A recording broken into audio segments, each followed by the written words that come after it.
మన ప్రభువైన యేసుక్రీస్తు పరిశుద్ధ నామములో ఈ పాడ్కాస్ట్ ద్వారా వాక్యం ఉంటున్న ప్రతి వారికి నా హృదయపూర్వకమైనటువంటి వందనాలు. దేవుడు మిమ్మల్ని దీవించునుగాక.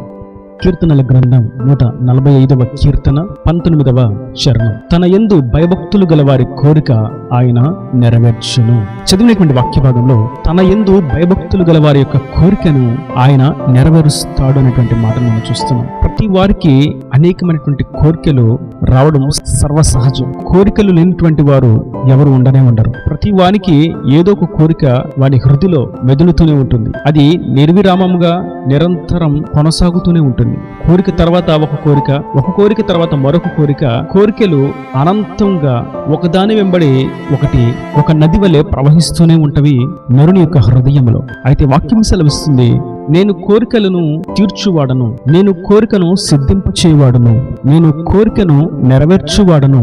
అయితే ఎవరి కోరికను నెరవేరుస్తావు ప్రభువా అని అడిగితే ఆయన అంటున్నారు, నా యందు భయము భక్తి కలిగిన వారి యొక్క కోరికను నేను నిశ్చయంగా నెరవేరుస్తాను. అవును, నేటి వాక్యం ఉంటున్నటువంటి నా ప్రియ సహోదరులారా, అనేకమైనటువంటి ఉన్నతమైనటువంటి కలలతో, ఉద్దేశాలతో, ఆలోచనలతో అనేకమైనటువంటి కోరికలు మనలో ఉండుండొచ్చు. అయితే ఆ కోరికలు నెరవేర్చబడడానికి ఒకే ఏకైక మార్గం ఆయన యందు భయభక్తులు నింపుట. ఉన్నత చదువులను చదవాలని, విదేశాల్లో చదవాలని, ఉన్నత విద్యను అభ్యసించి ఉన్నత స్థాయిలో నిలబడాలని, దేశం యొక్క శిఖరములను అధిరోహించాలని, శ్రేష్టమైనటువంటి ఉద్యోగాలను సంపాదించాలని, గొప్ప వ్యాపారాన్ని ప్రారంభించాలని, పరిచర్యలో గొప్పగా వాడబడాలని, బైబిల్లో ఉన్నటువంటి సత్యమును గ్రహించాలని, ఇలా ఒక్కొక్కరికి ఒక్కొక్క రకమైనటువంటి కోరిక. ఒక గృహమును కట్టాలని, వివాహం జరగాలని, సంతానం ఉండాలని, ఆరోగ్యం రావాలని, సంతోషంగా ఉండాలని, కుటుంబం సమాధానంగా, సఖ్యంగా, ఐక్యతగా ఉండాలని, ఇలా కోరికలు ఉండుట సర్వసహజం. అయితే ఆయన యందు భయభక్తులు గల వారి యొక్క కోరికను ఆయన నెరవేరుస్తాడు. ఇప్పుడు ఆయన యందు భయభక్తులు నిలుపుట ఎందే విషయం అంతా దాగి ఉన్నది అన్న సంగతి మనకు అర్థమవుతుంది. భయభక్తులు అనేటువంటి మాట ఒకటే పదము కాదు గాని భయము మరియు భక్తి అనేటువంటి రెండు పదాల కలయికయే భయభక్తులు. ఇప్పుడు మనకి అర్థం కావాల్సినటువంటి విషయం ఏదనగా, భయము మరియు భక్తి అనేవి ఏ విధంగా మనం గుర్తించగలుగుతాం? భయము అనేది దేవుని ఎదుట మనం ఏ పాపము, దోషము, దుర్మార్గత చేయకుండా చేతులు కట్టుకొని ఉండుటయే భయము కలిగి ఉండుట. పాపం మన ఎదుట ఉన్నప్పుడు దాని వైపుకు మనం అడుగు వేయకుండా నిలిచి ఉండుటయే భయము. అందుకే అబ్రహాం అంటాడు, ఆదికాండం 20వ అధ్యాయంలో మనం చూస్తాం, ఈ స్థలమందు దేవుని భయము లేదన్న సంగతి నాకు తెలిసింది, నా భార్యను బట్టి నన్ను చంపేస్తారు అన్నటువంటి భయం నాకు కలిగింది అని అంటాడు. దాని యొక్క అర్థం, ఒక స్త్రీ వారికి నచ్చితే, ఒక స్త్రీ వారి కనులకు అందంగా కనిపిస్తే, ఆ స్త్రీ యొక్క భర్తను గాని, ఆ స్త్రీకి సంబంధించిన వారిని సైతం మరణానికి అప్పగించి ఆ స్త్రీని సొంతం చేసుకోవడానికి ప్రయత్నం చేసేటువంటి ప్రయత్నమే పాపము. వారికి ఎటువంటి భయం లేదు. న్యాయస్థానాలను బట్టి భయమా, రక్షక పట్ట నిలయం బట్టి భయమా, మనుషులను బట్టి భయమా? ఇది భౌతికపరమైనటువంటి భయమును గూర్చి కాదు గాని, సర్వశక్తిమంతుడైనటువంటి ప్రభు, అనంతుడైనటువంటి ప్రభు, సర్వాంతర్యమైనటువంటి ప్రభు సమస్తమును చూస్తున్నాడు. ఆయనకు కనుమరుగైనది ఏదీ లేదు. దీనికి నిశ్చయంగా శిక్ష విధిస్తాడు. ఈ పాపానికి మనకు ఫలం ఉండిద్ది అన్నటువంటి కనీస అవగాహన, ఇంకిత జ్ఞానము లేకపోవటయే భయము అనేది లేకపోవటం. యెహోవా యందు భయం మనం కలిగి ఉన్నప్పుడు దుర్మార్గతను విడిచిపెడతాం, పాపాన్ని విడిచిపెడతాం. ఆయనకు అసహ్యమైనటువంటి కార్యాలను మనం చేయకుండా నిలిచి ఉంటాం. ఆయనకు విరుద్ధమైనటువంటి, ఆజ్ఞకు విరుద్ధమైనటువంటి, వాక్యానికి విరుద్ధమైనటువంటి క్రియలు మనము చేయకుండా నిలిచి ఉంటాం. ఇది భయమును గురించినటువంటి వివరణ.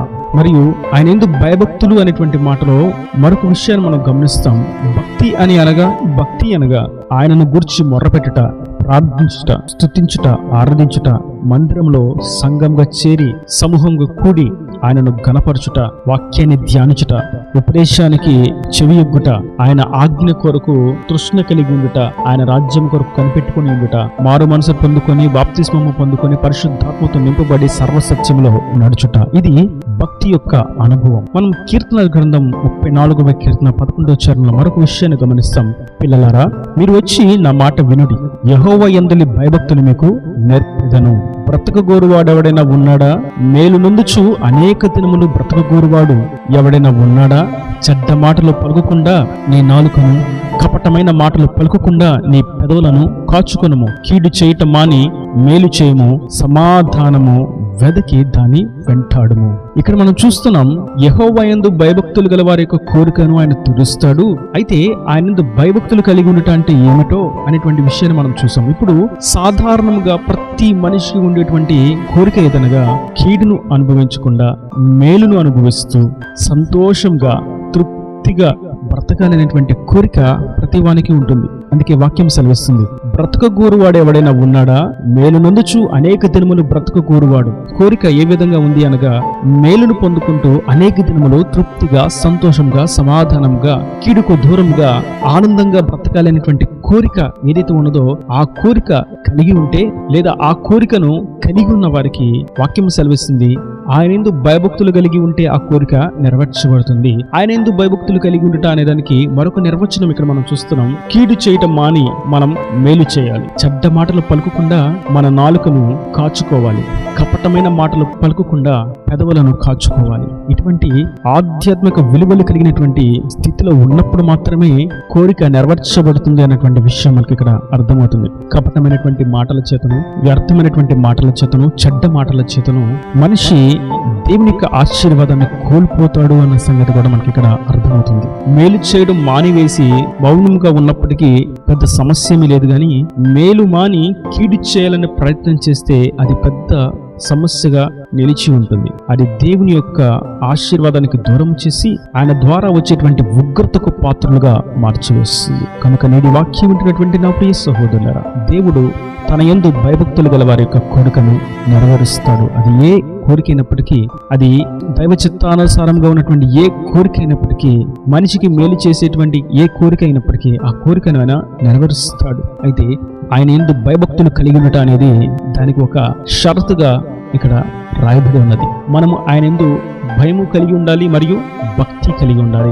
మనం భయం కలిగి ఉన్నప్పుడు దుర్మార్గత నుండి, పాపం నుండి, దేవునికి ఆయాసకరమైనటువంటి క్రియల నుండి మనము దూరంగా ఉంటాము. మరియు రెండవదిగా మన మాటలను, మన నాలుకను, మన పెదవులను, మన క్రియలను, మన హృదయమును, మన ఆలోచనలను కాచుకుంటూ ఉంటాము. ఇది ఆయనందు భయభక్తులు కలిగి ఉన్న వారి యొక్క స్థితి. అట్టి వారి యొక్క కోరికను ఆయన నెరవేర్చుటకు శక్తి కలిగిన వాడు. యెహోవా యందు భయభక్తులు గల వారి యొక్క పెదవులు, నాలుక వ్యర్థమైనటువంటి మాటలు, అబద్ధములు, ఎదురాడుట, అనవసరమైనటువంటి మాటలు మాట్లాడుట అనేటువంటి వాటికి అవకాశం ఇవ్వక వారి పెదవులతో, వారి నాలుకతో మౌనంగా ఆయన సన్నిధిలో కనిపెట్టి ప్రార్థన చేస్తారు. వారి పెదవుల నుండి వచ్చేటువంటి స్వరాన్ని ప్రార్థనలోనే వినిపిస్తారు. వారి యొక్క ప్రతి అవసరతను ప్రార్థనలో వేడుకుంటారు. ఆయనకు మొర్ర పెడతారు, ఆయనను బ్రతిమాలుకుంటారు. ఆయన కార్యము కొరకు ఎదురు చూస్తూ ఆయనకు స్తుతులు చెల్లిస్తారు, కృతజ్ఞతాస్తుతులు అర్పిస్తారు. స్తోత్ర రూపమగు కీర్తనలతో ఆయనను ఆరాధిస్తారు. ఇది ఆయన యందు భయభక్తులు గల వారి యొక్క నోటి స్థితి. మరియు వారి యొక్క హృదయ ఆలోచన దైవ చిత్తానుసారంగానే ఆయనకు నచ్చే విషయంలో, ఆయన మెచ్చే విషయంలో, ఆయన ఉద్దేశాన్ని ఎరిగేటువంటి విషయంలో, ఆయన మనసును గురించి వ్రాయబడి ఉన్నటువంటి పరిశుద్ధ లేఖనములను పరిశోధిస్తూ వాటి యందు లక్ష్యం ఉంచుతారు, వాటిని ధ్యానిస్తూ ఉంటారు. ఇది ఆయన యందు భయభక్తులు గల వారి యొక్క లక్షణము. ఇటువంటి స్థితి కలిగిన వారు వారి యొక్క కోరికను నెరవేర్చడానికి ప్రభు సంసిద్ధుడిగా ఉన్నాడు. నిశ్చయంగా అటువంటి వారి యొక్క కోరికను ఆయన నెరవేరుస్తాడు. కనుక మనం ఆయన యందు భయభక్తులు నిలుపుదాం. మన కోరికను నెరవేర్చే శక్తిమంతుడు ఆయనను గుర్తించి పాపాన్ని విడిచి పరిశుద్ధుడైన ప్రభు యొక్క పాదల చెంతకు చేరదాం. ఆయన ద్వారానే దీవెనలను పొందుకుందాం. ఈయన దేవుని మాటలు ప్రతి వాని హృదయంలో నీరు కట్టి ఫలింపు చేయను గాక. ఆమేన్. God bless you.